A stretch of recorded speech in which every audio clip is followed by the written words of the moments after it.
Today I'm going to ask you to think back to your earliest Bible teacher, the first one you can remember. Was it a man or a woman? Odds are it was a woman. I know at least in my case it was, and many others I've spoken with have also said that they remember a woman being their first teacher. Today I'm going to approach the subject of whether or not women should preach or teach the Bible. Hi, I'm Trey Murray, creator of the YouTube channel The Only Bible, guiding you to be a better reflection of Jesus Christ. So why is women teaching or preaching the Bible such a big deal in the church anyway? Well, because Paul had some things to say about it in his first letter to Timothy. Paul says in 1 Timothy 2:11 and 12, "A woman should learn in silence with full submission. I do not allow a woman to teach or have authority over a man. Instead, she is to be silent." So did Paul mean this command for all women? Some people think he meant it for one particular woman, but he doesn't name that woman in this letter. Other people say Paul meant all the women in the community, and that would be the community at Ephesus, or the church that's mentioned in the book of Ephesians. This is where Timothy went to preach, and many of the women there were very well off. They had lots of money, they were business owners, and they were influencers of their day. And so many times people with other messages would give them money to teach things that were not in accordance with what Paul was teaching. So Paul may have issued this warning to Timothy to not allow the women of that area to teach. And this would have made sense, this is possible, but if you read the surrounding context, which we'll get to in a minute, you find that this may or may not be the case. Due to the context in 1 Timothy 2:8, Paul most likely meant when he said men everywhere should pray and women likewise should adorn themselves properly, he meant all women for all time. And that's how most people read this scripture. If we follow this line of thought, verses 11 and 12 use the likewise term, and so this means every man at the beginning there in 8 and 11 and 12, the likewise carries it over to the women everywhere. Now we see further proof of this in verses 13 through 15, where Paul mentions that Adam was not deceived, Eve was the one deceived. Therefore, men should teach because they are not as susceptible to deception as women. So is Paul really saying that women shouldn't teach? In 1 Timothy 3:2, he lists the qualifications for an overseer. And in those qualifications, he says that the man, or the overseer, should be the husband of one wife, tying a specific gender role to that qualification of leadership. Things get to be a little bit more confusing, though, later on in the chapter, where in 1 Timothy 3:8 through 10, he mentions that the qualifications for a deacon are the same. However, he goes on to list qualifications for the wives of deacons. Now, the term here used for wives was also used for women. So he could be talking about women in a deacon position. The word deacon only means servant, so it's very possible here that he was talking about women who are servants. And this is why some claim that women should have a post where they can teach or be in a leadership position. This does seem strange, but in verse 12, Paul reverts back to speaking specifically to men in the role of deacons. So you can read it as deacons should only be men. However, like I said, the word wives and women being used interchangeably allows for an interpretation of women in that deacon role.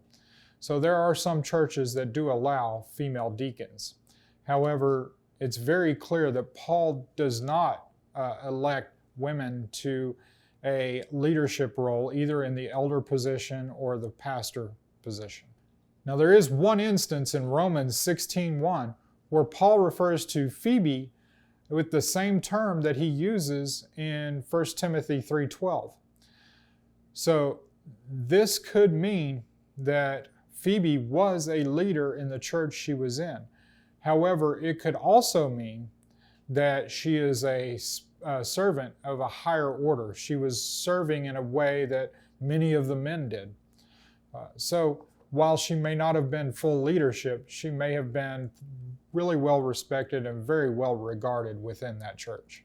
What we do see from that passage is that women were called on to serve, and the ways they served is they took care of the sick, they visited prisoners while they were in prison, and took care of the children of the church. These are many of the roles that many women serve today in some of our modern churches. In another place in the Bible, in Titus 2, 3 through 5, Paul mentions that women should help care for the elderly and also to help teach younger women and teach them to love their husbands, teach them to love their children. And so we do see that women are called on to teach, but in this particular passage, it is specifically for women, older women specifically, to teach younger women how they should conduct themselves, how they should go about their daily living, and what their responsibilities are as a woman. But in verse 3, it's very peculiar that they again use the term for deacon in that position. Personally, I believe that women are called on to teach the Bible, but I feel like a leadership role is reserved for men. Now, that's not me talking. I know a great many women out there who are great at leadership roles, who do wonderful things, who lead Fortune 500 companies. There are women around the world who have the same or better talents than many men. However, God designed us differently. And in that designation and in the fall of man, you see that while a woman was deceived, her position was brought on for childbearing, for raising the house, for taking care of those types of things, whereas a man was to go out and work and toil and make the money and bring it home.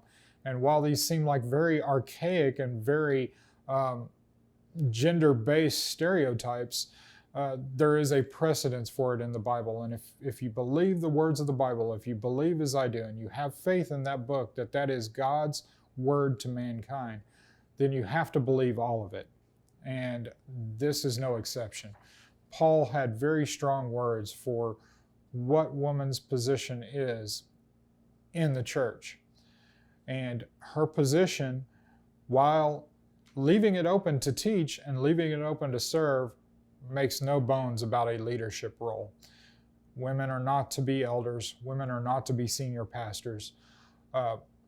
Can they teach at church? Sure. Can they even get up and preach one Sunday? I believe there is allowance for that. But can they assume a role where they are making decisions for the entire church or leading the church? I don't feel like that's a responsible way to read the text of the Bible. There are women mentioned in the Bible like Deborah, like Miriam, Esther, and Lydia. All of these women were strong women, and they did take up leadership roles.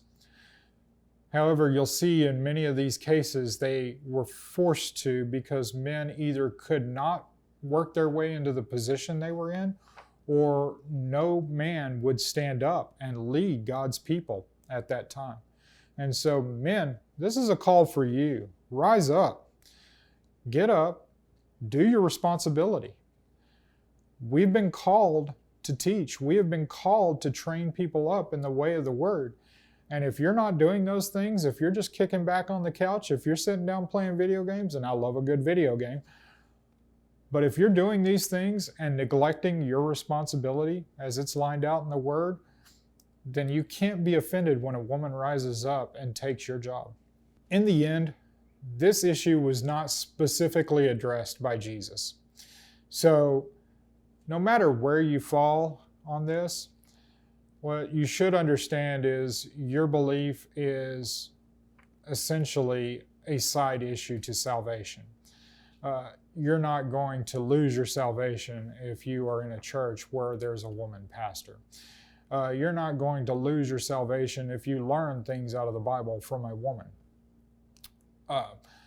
What will happen is you could be led astray if you're not following sound biblical teaching and sound biblical doctrine. I had a professor in college who was every bit as talented and every bit as studied as any of the male elders at the church I was going to, the senior pastor. She was every bit as schooled and knowledgeable about everything in the Bible. And she would have been considered a deaconess had the congregation I was going to allow that. But in the end, she knew that the Bible taught this clear foundation.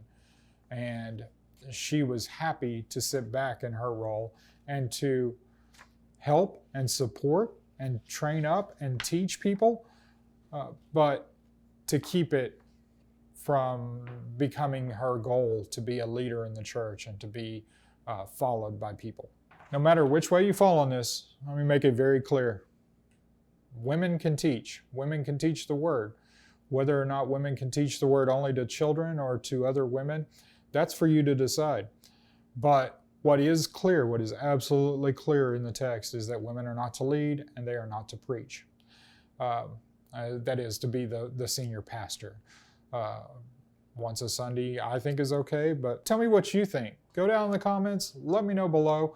Where do you fall on the subject? Do you think women should not teach at all? Do you think they should be completely silent? Or do you think that there's allowance for this?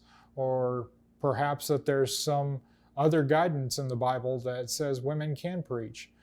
Let me know in the comments below. I'd love to read what you have. I try to read and respond to as many as I can. Also, do me a favor. If you like this video, go ahead, like it, subscribe to it, and share it with your friends. Help me grow this channel. I'm really trying hard to study for you guys. And if you have a question, go ahead and either shoot me an email or put it down in the comments and I'll try to get to it. But I want to interact with you guys, and I feel like that's the best way to help grow this channel is to help me help you guys. So again, do me a favor, like, subscribe, leave comments, all of those fun things. And I hope to see you next time. Take care, you guys, and God bless.